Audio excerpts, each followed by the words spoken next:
The chair now recognizes the gentleman from Maryland, Mr. Delaney, 4 or 5 minutes. Thank you, Mr. Chairman. Did the $400 million actually sit in an account segregated at a separate financial institution, or was it just held by the United States government? The $400 million is in what is called the FMS trust fund that sits in the Treasury.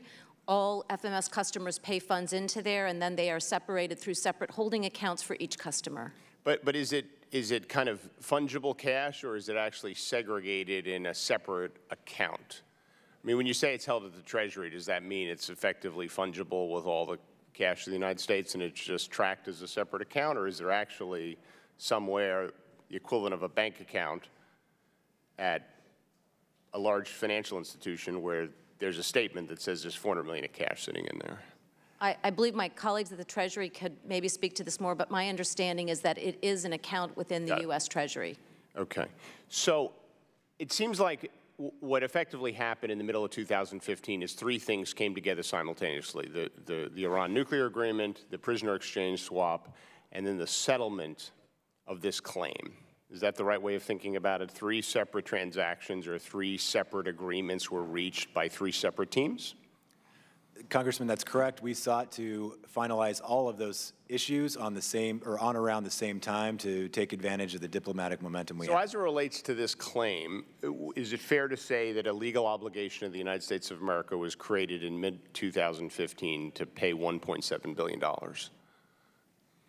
I wouldn't put it exactly that way. These are matters that were under litigation for many years, and members of the legal advisor's office at the State Department had been litigating these FMS claims for a long time. But I'm talking about, forget about all the history. In the middle of 2015, you said this was settled. It wasn't settled. What we were facing was we were approaching a hearing date. Right. And Iran wanted to move to, it's like going to trial, and they wanted to have this decision not only go to hearing and heard by the tribunal, but decided in a preliminary matter. And what interest rate were they claiming was owed across the period of time? Iran was claiming very, very high interest rates. What rate?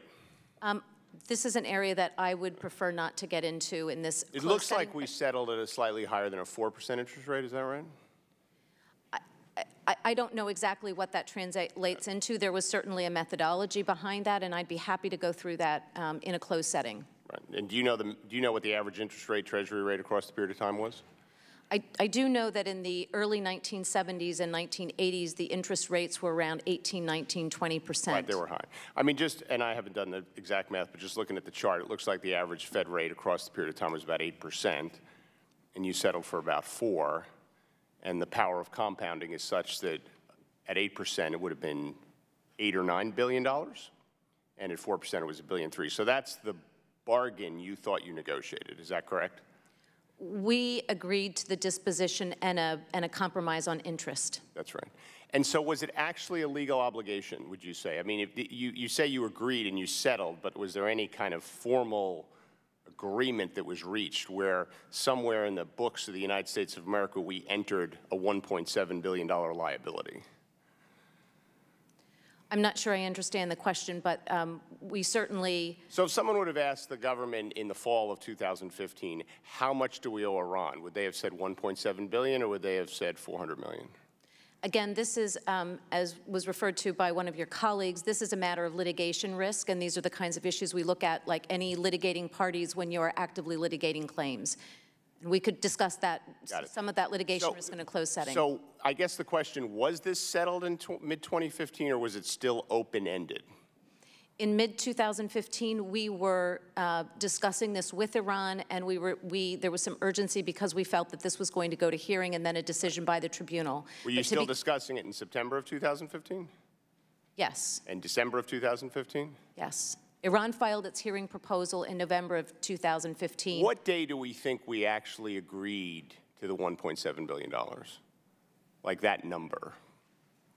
Are you speaking to the United States or to Iran? Yeah, when do we feel like we had an agreement with them as to $1.7 billion? Again, I think it would be better to discuss those details in a closed setting. Because that date is relevant as to whether this was an obligation of the government or something else. And but I assume what you're saying here today is that that agreement for $1.7 billion was reached before the payment was made. That is correct. How much in advance of the payment, would you say?